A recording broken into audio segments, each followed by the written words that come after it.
আসসালামু আলাইকুম বন্ধুরা, সবাই কেমন আছেন? আশা করি অনেক অনেক ভালো আছেন।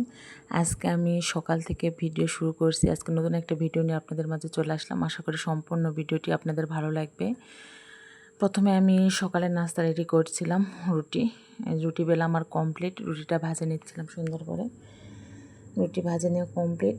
একটা ডিম পোস্ট করে নিচ্ছিলাম। আমি ডিম পোস্ট করলে সহজে এরকম ডিমের মাঝখানে কাঁচামরিচ কাটি দিয়ে। আপনারা কীভাবে এভাবে দেন নাকি অবশ্যই কমেন্ট করবেন। তারপর আমার ডিম ভাজাটাও কমপ্লিট। এই যে আমি নাস্তা রেডি করছি সকালের, রুটি, ডিম ভাজি আর মিষ্টি। আলহামদুলিল্লাহ আমার সকালের নাস্তা কমপ্লিট। এখন দুপুরে রান্নার আয়োজন। আজকে আমি দুপুরে কই মাছ দিয়ে লাউয়ের ঝোল করব। তাই লাউটাকে প্রথমে সুন্দর করে কেটে নিচ্ছিলাম। এই যে লাউ সুন্দর করে কেটে নিচ্ছিলাম আমি। আমার লাউ কাটা কমপ্লিট প্রায়। এখন সুন্দর করে পরিষ্কার করে ধুয়ে নেব। আমার লাউ কাটা কমপ্লিট। এইদিকে আমি লাউটা সুন্দর করে ধুয়ে নিয়েছি। এই যে কড়াইয়ে তেল গরম বসিয়ে দিয়ে এখানে কই মাছগুলো সুন্দর করে ভেজে নিলাম। দেখেন আলহামদুলিল্লাহ আমার কই মাছটা ভাজা কমপ্লিট।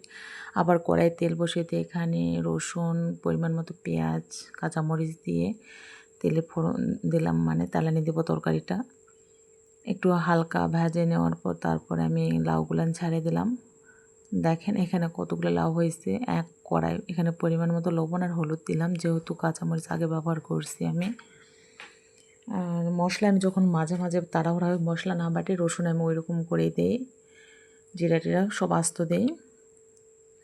খারাপ হয় না খেতে অবশ্য, আলহামদুলিল্লাহ ভালোই লাগে। আপনারাও ট্রাই করে দেখতে পারেন। যাই হোক, আমি লাউটা সুন্দর করে এপিস ওপিস মিক্সড করে হলুদ লবণ মিক্সড করে দিচ্ছিলাম।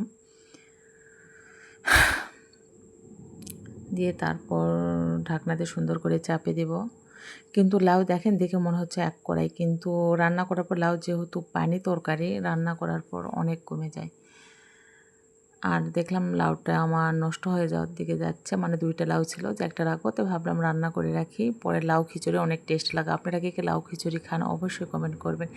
এই যে দেখেন আমার প্রথম কষানোতে কীরকম কমে গেছে, অর্ধেক হয়ে গেছে, তাই না? তারপর আমি এখন এখানে ভাজা মাছটা ছাড়িয়ে দেবো, কই মাছটা একটু উলট পালটকে সুন্দর করে নেড়ে চেড়ে নিয়েছিলাম। তারপরে এই যে কই মাছ ভাজা ছাড়িয়ে দিলাম, দিয়ে এখানে এখন হালকা পানি অ্যাড করব, অল্প একটু পানি দিয়ে তারপর সুন্দর করে নেড়ে চেড়ে নিয়ে মিনিট 5 আমি রান্না করব। তারপর আলহামদুলিল্লাহ আমার রান্না কমপ্লিট হয়ে যাবে। এখন আবার ঢাকনাতে ঢেকে দিলাম।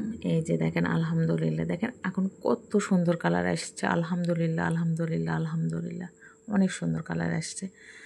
আর আমার লাউয়ের তরকারি খেতে অনেক মজা লাগে। এই যে দেখেন নামে নিলাম, দেখেন কত সুন্দর। প্রথমে দেখে মনে হচ্ছিল কীরকম, এখন কত সুন্দর হয়েছে। ধন্যবাদ সবাইকে ভিডিওটি দেখার জন্য। আসসালামু আলাইকুম।